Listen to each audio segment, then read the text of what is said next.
तो hello everyone, कैसे हैं आप सब लोग। This is Priyanka Rathore. Welcome and welcome back to my channel. सारी मॉर्निंग एक्टिविटीज़ करने के बाद मैं यहाँ पे पढ़ने के लिए बैठ गई थी और मैं घर पे ही पढ़ रही हूँ। अभी मैं लाइब्रेरी नहीं गई हूँ। सबसे पहले मैंने स्टार्ट किया था जीके से एंड इसमें मैं एंशियंट हिस्ट्री आज कंप्लीट कर रही हूँ। इसके अंदर मैं ये वन शॉट से देख रही थी जो परमार सर का वीडियो है, और जिनको नहीं पता है मैं उनको बता देती हूँ कि मैं जीके परमार सर से कर रही हूँ। एंड वैसे तो मेरे पास परमार सर की बुक है, बट मैं ये शॉर्ट नोट्स बना रही हूँ खुद से ही। और मैंने सोचा है कि जैसे जैसे एक एक सब्जेक्ट का मेरा सिलेबस कंप्लीट होता जाएगा, वैसे मैं वन शॉट से एक बार में सारा देख के और जो भी इम्पोर्टेंट मुझे लगेगा वो मैं नोट कर लूँगी, ताकि एग्ज़ाम टाइम पे मेरे को पढ़ने में आसानी होगी।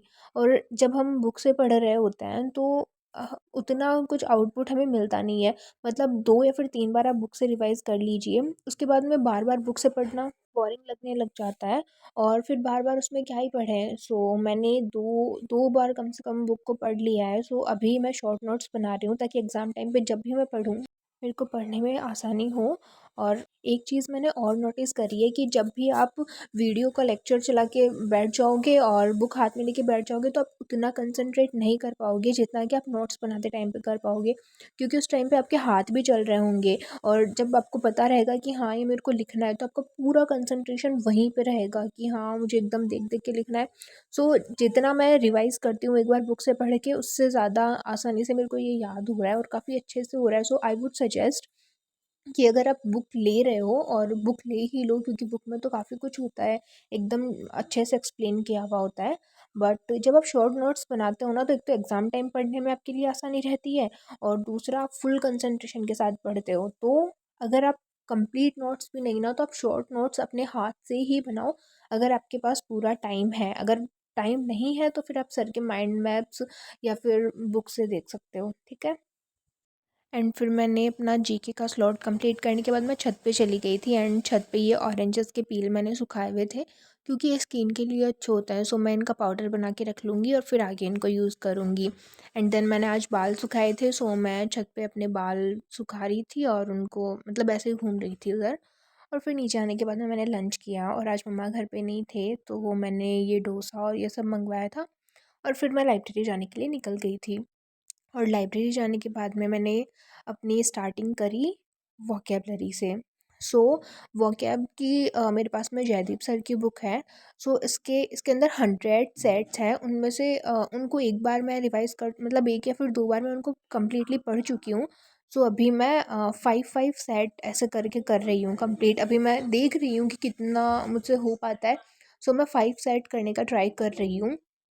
मैं वही कर रही थी। और एक चीज़ मैं और बताऊँगी कि आप जब भी वोकेबलरी करो ना, तो मतलब जो भी स्पेलिंग्स रहें, जो ईज़ी सी रहें वो तो ठीक है आपको आ रही है, लेकिन जो भी आपको हार्ड लगे ना, आप उसको मतलब लिख-लिख के उनको याद करिए, ताकि याद करने में भी आसानी होगी और आपको जो स्पेलिंग है वो भी याद हो जाएगी।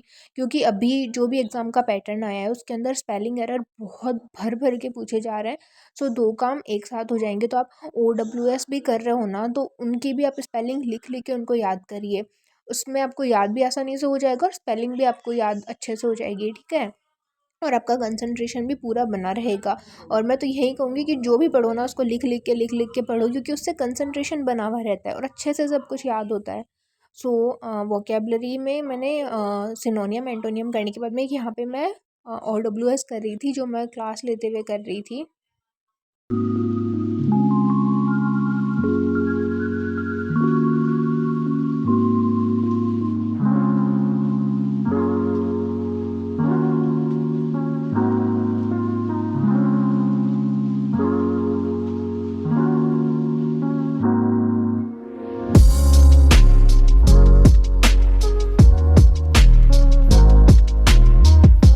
वोकेबलरी का पोर्शन कंप्लीट करने के बाद में मैं मॉक टेस्ट दे रही थी सीजीएल का।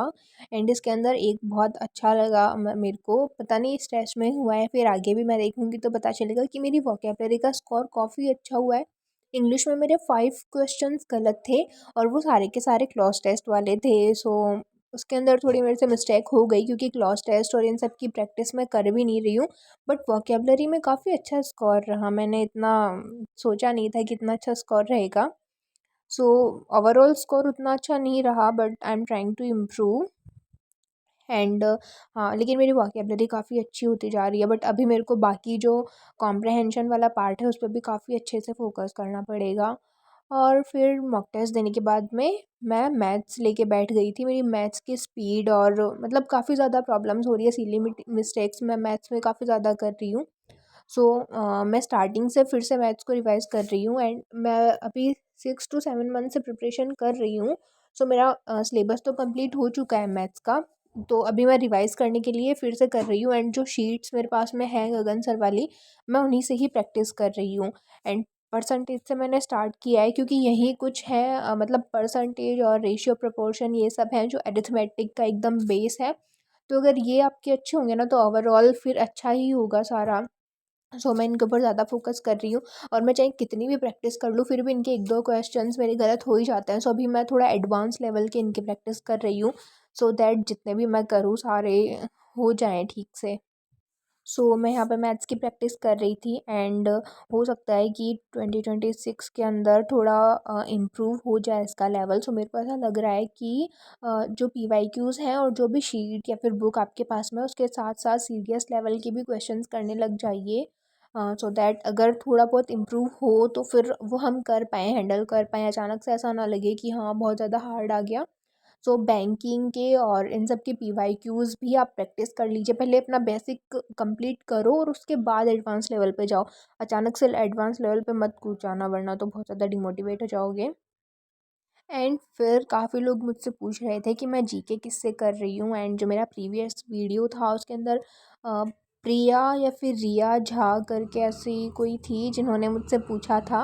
सो मैं बता देती हूँ आप सबको कि मैं जीके परमार सर से कर रही हूँ एंड मेरे पास उनकी बुक है, जो फैटमैन और लिटिल बॉय है ये दोनों मेरे पास में है। अगर आप लोगों को चाहिए तो मैं डिस्क्रिप्शन में अपनी लिंक लगा दूँगी, आप वहाँ से जाके परचेज़ कर सकते हो। एंड काफ़ी सही बुक है इसके अंदर।